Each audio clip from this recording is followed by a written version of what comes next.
بسم اللہ الرحمن الرحیم الحمد للہ رب العالمین نحمده ونستعینه ونستغفره ونؤمن به ونتوکل علیہ ونعوذ باللہ من شرور انفسنا ومن سیئات اعمالنا من يهده اللہ فلا مضل له ومن يضلله فلا هادي له ونشهد أن لا إله إلا الله وحده لا شريك له ونشهد أن سيدنا ونبينا وحبيبنا ومولانا محمدا عبده ورسوله صلى الله تعالى عليه وعلى آله وأصحابه وأزواجه وذرياته وجميع أهل بيته وبارك وسلم تسليما كثيرا كثيرا وبعد فأعوذ بالله من الشيطان الرجيم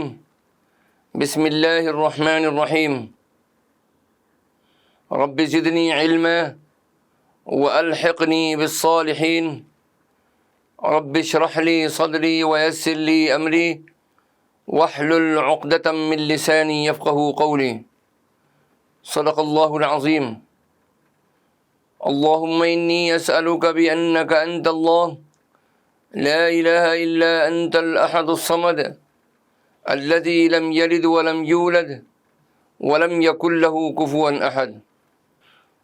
بزرگان محترم، برادران عزیز، سلسلے کے مخلصین اور ہماری قابل احترام مائیں بہنیں اور عزیز بچیاں، حضرت شیخ طریقہ قادریہ شیخ عبد القادر جیلانی رحمۃ اللہ علیہ کے مواعظ حسنہ اور ان کی مجالس کا ذکر خیر جاری ہے، اور آج یہ اس کی 55ویں قسط ہے۔ اس مجلس کا آغاز کرنے سے قبل ہم ذکر کرتے ہیں اس حدیث مبارکہ کا جس میں کہ نبی کریم صلی اللہ تعالی علیہ وسلم نے سچائی کی طرف لوگوں کو دعوت دی ہے، اور سچائی کی اہمیت کی طرف آپ صلی اللہ علیہ وسلم نے پوری امت کو متوجہ کیا ہے، اور اس کے بالکل برعکس جھوٹ اور سچائی کے خلاف کام کرنا، اس سے متنبہ کیا ہے پوری امت کو۔ عن ابن مسعود رضی اللہ تعالی عنہ قال قال رسول اللہ صلی اللہ علیہ وسلم ان الصدق يهدي الى البر وإن البر يهدي إلى الجنة وإن الرجل ليصدق حتى يكتب عند الله صديقا وإن الكذب يهدي إلى الفجور وإن الفجور يهدي إلى النار وإن الرجل ليكذب حتى يكتب عند الله كذابا متفق عليه۔ بخاری و مسلم شریف نے اس روایت کو نقل کیا ہے جو کہ مروی ہے حضرت عبداللہ بن مسعود رضی اللہ تعالی عنہ سے۔ وہ فرماتے ہیں کہ نبی کریم صلی اللہ تعالی علیہ وسلم نے ارشاد فرمایا، بلا شبہ سچائی نیکی کی طرف رہنمائی کرنے والی ہے، اور نیکی جنت کی طرف لے جانے والی ہے۔ آدمی سچ بولتا رہتا ہے یہاں تک کہ اللہ تعالیٰ کے یہاں وہ صدیق لکھ دیا جاتا ہے، اور بلا شبہ جھوٹ نافرمانی کی طرف رہنمائی کرنے والی ہے، اور نافرمانی جہنم کی طرف رہنمائی کرتی ہے، اور بلا شبہ آدمی جھوٹ بولتا رہتا ہے یہاں تک کہ وہ اللہ کے یہاں کذاب یعنی جھوٹا لکھ دیا جاتا ہے۔ اس حدیث مبارکہ کی تشریح کے سلسلے میں علماء یہ فرماتے ہیں کہ حتیٰ یکتب عند اللہ صدیقا، یہاں تک کہ وہ اللہ کے ہاں صدیق لکھ دیا جاتا ہے، جس کا پہلا مطلب یہ ہے کہ اس کو وصف صدیقیت والا بنا دیا جاتا ہے، پھر وہ اسی اونچے درجے والا شمار کیا جاتا ہے۔ دوسرا مطلب یہ ہے کہ فرشتوں کے پاس موجود نامہ اعمال جس میں بندوں کے اعمال لکھے جاتے ہیں، اس آدمی کا نام صدیق لکھ دیا جاتا ہے۔ اور تیسرا مطلب اور مفہوم یہ ہے کہ دنیا والے اس کو صدیق اور سچا کہنے لگتے ہیں۔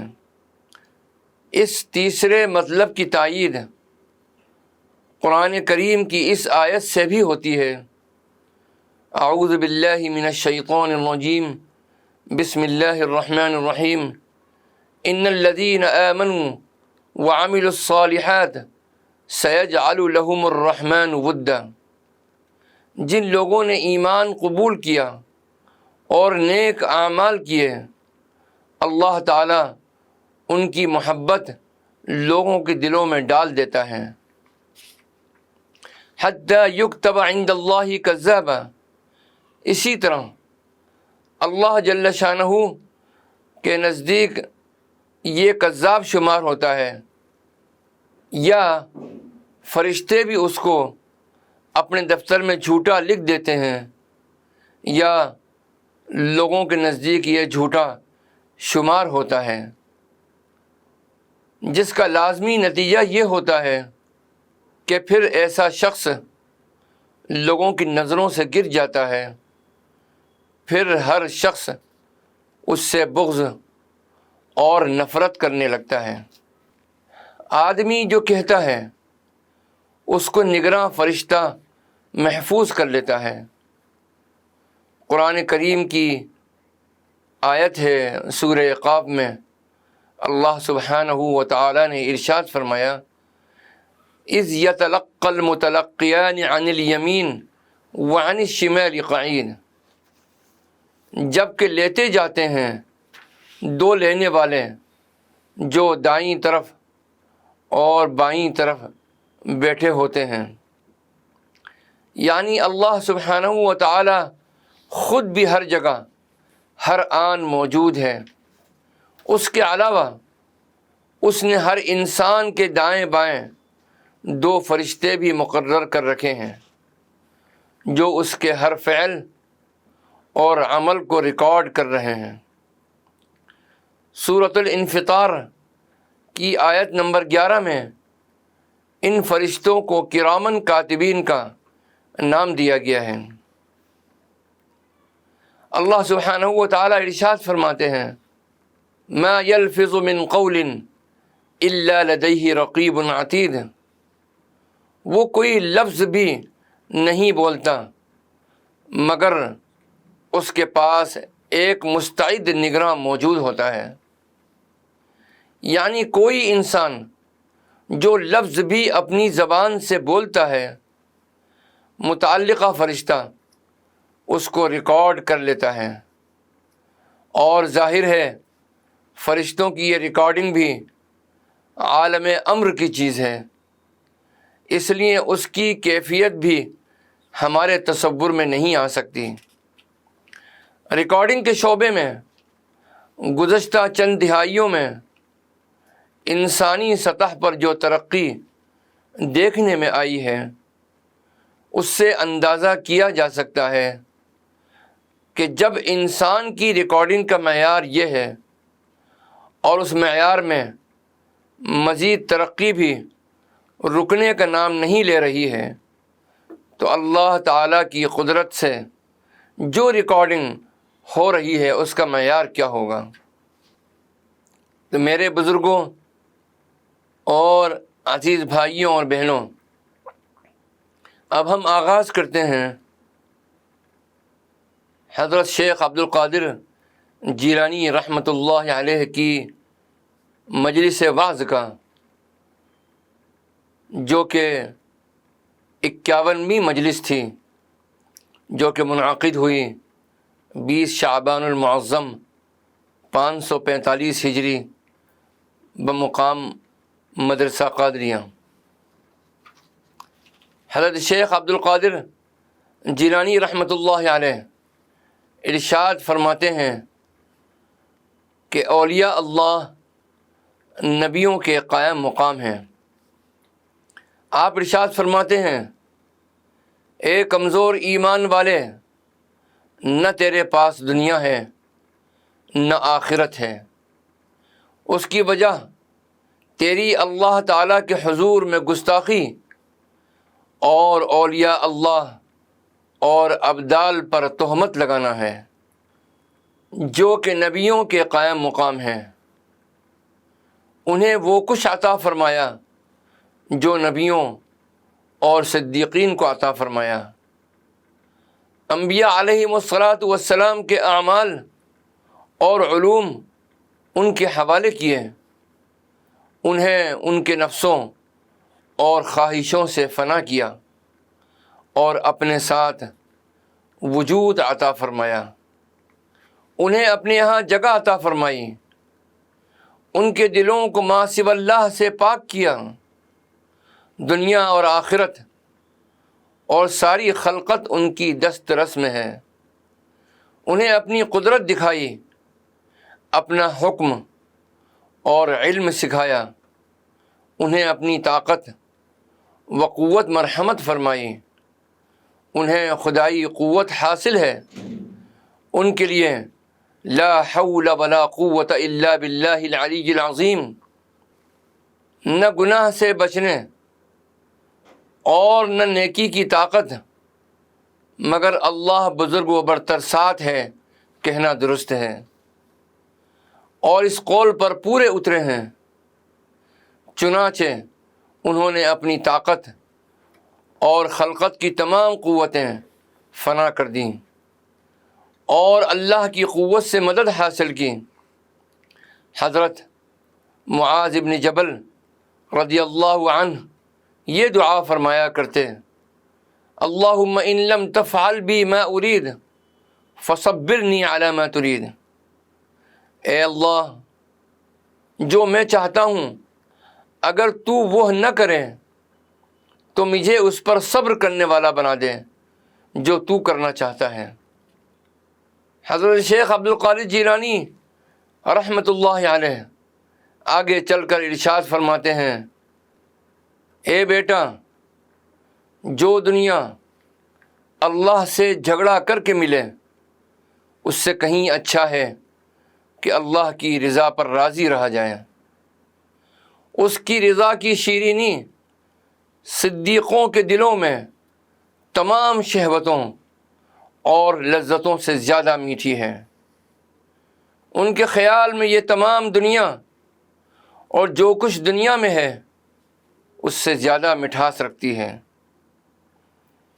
اس لیے کہ وہ احوال مختلف ہونے کے باوجود زندگی کو خوش باش رکھتی ہے۔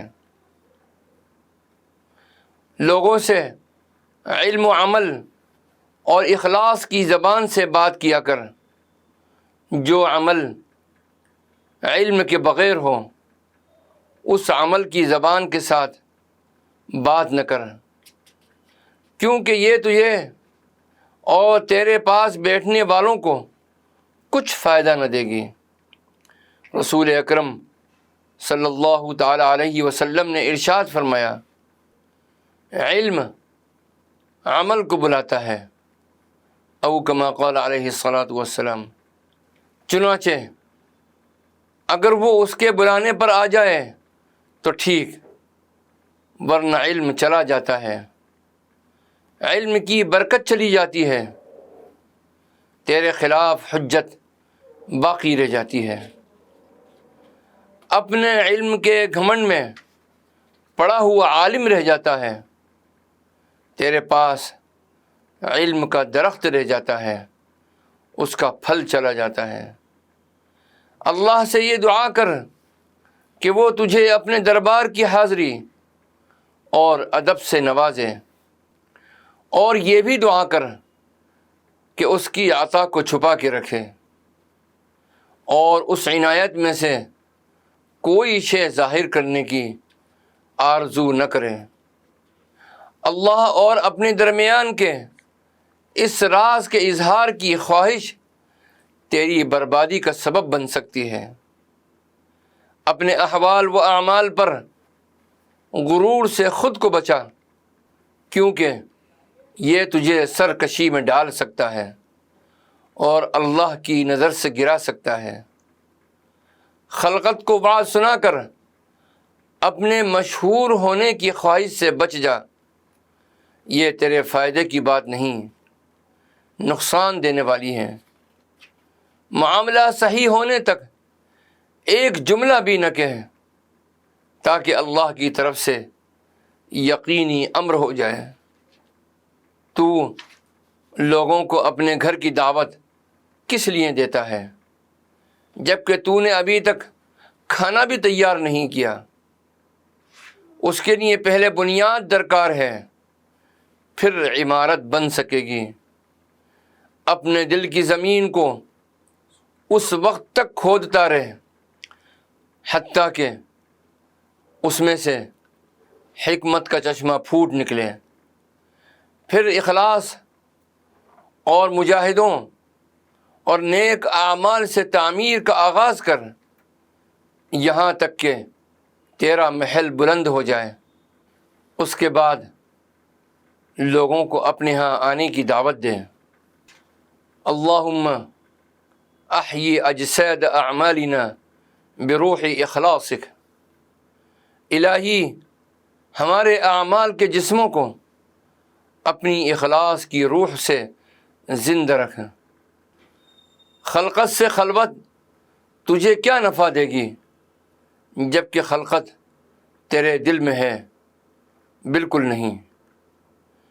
تیری اور تیری خلوت نشینی کی کوئی عزت اور وقعت نہ ہوگی۔ خلقت کو دل میں لیے ہوئے خلوت کرے گا تو تجھے ان سے الہی کے بغیر اکیلے ہی بیٹھنا ہوگا۔ تیری خلوت نشینی بیکار ہوگی، کیونکہ نفس و شیطان اور خواہش نفسانی تیرے ساتھی ہوں گے۔ ایسے میں تمہارا دل اللہ کے ساتھ انس پانے والا ہوگا۔ چنانچہ تو اگرچہ اہل و عیال، دوستوں، رشتہ داروں کے درمیان ہی میں کیوں نہ ہو، خلقت سے خالی ہوگا۔ ان سے الہی جب تیرے دل میں جگہ بنا لے گا تو تیرے وجود کی دیواریں گرا دے گا۔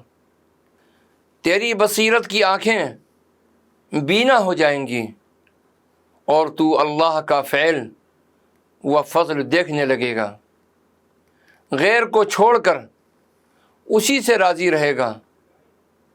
جو بندہ شرع کا پابند ہو کر کسی ایک حال میں ہو اور تو اس سے اوپر اور نیچے اور فنا اور بقا کی خواہش نہ کرے، اسے اللہ کی رضا، اس کی موافقت اور عبودیت کی شرط حاصل ہو گئی۔ حضرت شیخ عبد القادر جیلانی رحمۃ اللہ علیہ ارشاد فرماتے ہیں کہ جو موت سے نصیحت نہ لے اس کے لیے کوئی اور راہ نہیں ہے۔ آپ فرماتے ہیں کہ تجھ پر افسوس، جھوٹ مت بول، اس کی رضا پر راضی رہنے کا دعویٰ کرتا ہے، جبکہ ایک مچھر اور ایک لقمے اور ایک جملے اور ذرا سی بے عزتی سے پریشان ہو جاتا ہے۔ جھوٹ نہ بول، نہ میں تیرا جھوٹ سنوں گا اور نہ اس پر عمل کروں گا، اور نہیں اس کی تصدیق کروں گا۔ خلقت میں سے بہت کم لوگ ہیں کہ جن کے دلوں پر الہام کیا جاتا ہے، ان میں وہ کلمات ڈال دیے جاتے ہیں جو انہی کے لیے خاص ہیں، انہیں بھلائی کی اطلاع دی جاتی ہے اور وہ اسی پر قائم ہو جاتے ہیں۔ ایسا کیسے نہ ہو؟ وہ رسول اکرم صلی اللہ تعالی علیہ وسلم کے ان اقوال و افعال میں اتباع کرتے ہیں جو آپ صلی اللہ علیہ وسلم پر ظاہری وحی کی شکل میں نازل ہوئے، جبکہ ان کے دلوں پر باطنی وحی ہوتی ہے، کیونکہ اولیاء اللہ آپ صلی اللہ علیہ وسلم کے وارث اور سب احکام میں آپ کی فرما برداری کرتے ہیں۔ اگر تم چاہو کہ یہ فرما برداری تمہارے لیے صحیح اور درست ہو جائے تو موت کا ذکر کثرت کے ساتھ کرو، کیونکہ موت کا ذکر نفس اور شیطان اور حرص اور دنیا کو چھوڑ دینے میں معاون ہوتا ہے اور مددگار ہوتا ہے۔ جو موت سے نصیحت نہ لے اس کے لیے کوئی اور راہ نہیں۔ رسول اکرم صلی اللہ تعالی علیہ وسلم نے ارشاد فرمایا، کفا بالموت واعظا، او کما قال علیہ الصلاۃ والسلام، نصیحت کے لیے موت کافی ہے۔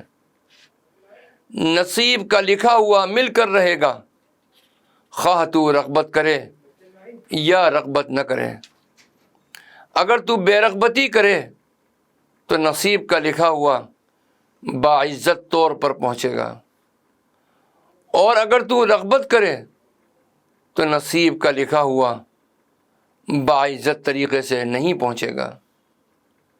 منافق کے پاس جب خلقت موجود ہوتی ہے تب اللہ سے شرم محسوس کرتا ہے، اور جب تنہا ہو تو بے حیا ہو جاتا ہے اور اللہ سے مطلق شرم نہیں کرتا۔ حضرت شیخ عبد القادر جیلانی رحمۃ اللہ علیہ آگے چل کر ارشاد فرماتے ہیں کہ تجھ پر افسوس، اگر تیرا ایمان اور عقیدہ صحیح ہوتا کہ اللہ تجھے دیکھ رہا ہے، تجھ سے قریب ہے اور تیری حفاظت کر رہا ہے، تو ضرور اس سے شرم و حیا کرتا۔ میں تم سے حق کہہ رہا ہوں، نہ مجھے تم سے کوئی ڈر ہے نہ کوئی امید۔ تم اور کرۂ زمین پر سبھی رہنے والے میرے لیے مچھر اور چونٹی سے بھی زیادہ کمزور ہیں۔ جو بھی کوئی نفع و نقصان ہے اسے میں اللہ کی طرف سے جانتا ہوں، تمہاری طرف سے نہیں۔ رعایا اور بادشاہ میرے لیے دونوں برابر ہیں۔ تم اگر اپنے نفسوں اور دوسروں پر کوئی اعتراض اٹھاؤ تو وہ شریعت کے دائرے میں ہونا چاہیے، خواہش نفس اور حرص کے دخل سے نہیں۔ جس بات میں شریعت خاموش ہو اس میں تم بھی خاموشی سے شریعت کی موافقت کرو۔ جس معاملے میں شریعت کا واضح حکم ہو اس میں تم بھی موافقت کرو۔ میرے عزیزوں، اللہ ہی مدد کرنے والا ہے۔ آگے چل کر حضرت شیخ عبد القادر جیلانی رحمۃ اللہ علیہ مخاطب ہو کر ارشاد فرماتے ہیں، اے بیٹا، اپنے نفس اور خواہش کے دباؤ سے کسی پر اعتراض نہ کر، بلکہ جیسا ایمان کہے ویسا کر۔ اعتراض کرنے والا حقیقت میں ایمان ہی ہے، اور یقین ہی ان شبہات کو دور کرنے والا ہے۔ اللہ ہی مدد کرنے والا ہے، وہی مدد کرے گا اور وہی فخر کرنے والا ہے۔ ارشاد باری ہے، ان ینصرکم اللہ فلا غالب لکم۔ اللہ اگر تمہاری مدد کرے گا تو کوئی تم پر غالب نہ ہوگا۔ ان تنصروا اللہ ینصرکم ویثبت اقدامکم، اگر تم اللہ کی مدد کرو گے تو اللہ تمہاری مدد کرے گا اور تمہیں ثابت قدم رکھے گا۔ جب تو کسی ناپسندیدہ امر پر اللہ سے غیرت کر کے اعتراض کرے گا، اللہ سے دور کرنے میں مدد کرے گا، اس کے کرنے والے پر تجھے نصرت عطا کرے گا، ان سب کو تیرے لیے ذلیل کر دے گا۔ اور تو اگر نفس و خواہش اور شیطان اور اپنی عادت کے برگلانے سے اعتراض کرے گا تو اللہ تجھے رسوا کرے گا، اس کے اہل پر تیری مدد نہ کرے گا، اسے دور کرنے پر تجھے قدرت نہ ہوگی۔ حقیقت میں ایمان ہی اعتراض کرنے والا ہو سکتا ہے۔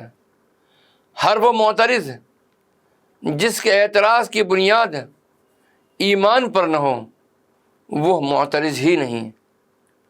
لفظاً لا نہیں سے اعتراض کر کے اگر تو چاہتا ہے کہ یہ فقط اللہ کے لیے ہو، مخلوق کے لیے نہیں، دین کے لیے ہو، نفس کے لیے نہیں، اللہ کے لیے ہو، تیرے فائدے کے لیے نہیں، چنانچہ تو حرص کو ترک کر دے، اخلاص سے عمل کر، موت تیری طاق میں ہے، اس کے پل سے لازمی گزرنا ہوگا۔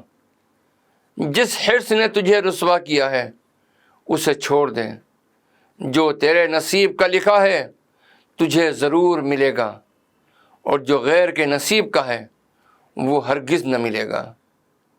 اللہ کے ساتھ مشغول ہو جا اور دوسروں کے نصیب کی طلب چھوڑ دے۔ اللہ تعالیٰ نے اپنے رسول مکرم صلی اللہ تعالیٰ علیہ وسلم سے ارشاد فرمایا، اعوذ باللہ من الشیطان الرجیم، بسم اللہ الرحمن الرحیم، وَلَا تَمُدَّنَّ عَيْنَيْكَ إِلَىٰ مَا مَتَّعْنَا بِهِ أَزْوَاجًا مِّنْهُمْ زَهْرَةَ الْحَيَاةِ الدُّنْيَا لِنَفْتِنَهُمْ فِيهِ۔ یہ سورہ طٰہٰ کی آیت ہے۔ اللہ سبحانہ و تعالی ارشاد فرماتے ہیں، آپ ادھر اپنی نگاہ نہ ڈالیے کہ ہم نے انہیں ان کی عورتوں سے نفع دیا۔ دنیا کی زندگی کی زینت محض ان کی آزمائش کے لیے ہیں۔ اللہ سبحانہ و تعالی ہمیں ہر آزمائش پر صبر کرنے کی توفیق عطا فرمائے، اور دنیا سے دل نہ لگانے اور اللہ سبحانہ و تعالی کی ذات مبارکہ سے اپنا دل لگانے کی ہمیں توفیق عطا فرمائے۔ آمین ثم آمین یا رب العالمین، والصلاة والسلام علی النبی الکریم، والسلام علیکم ورحمۃ اللہ وبرکاتہ۔ بسم اللہ الرحمن الرحیم، اللہم صلی علی سیدنا و مولانا محمد وعلی آل سیدنا و مولانا محمد وبارک وسلم۔ اللہم انت السلام ومنک السلام، تبارکت یا ذا الجلال والاکرام۔ ربنا علیک توکلنا وإلیک انبنا وإلیک المصیر۔ یا دائم النعم، یا باسط الرزق، یا باسط العطایا، یا دافع البلایا، یا موجودا عند الشدائد، یا رزاق برحمتک یا ارحم الراحمین۔ ربنا اهدنا الصراط المستقیم، اهدنا الصراط المستقیم یا شافی الامراض۔ اللہم بارک لنا فی ایماننا، اللہم بارک لنا فی عمرنا، اللہم بارک لنا فی رزقنا، اللہم احفظنا من کل بلاء الدنیا وعذاب الآخرہ۔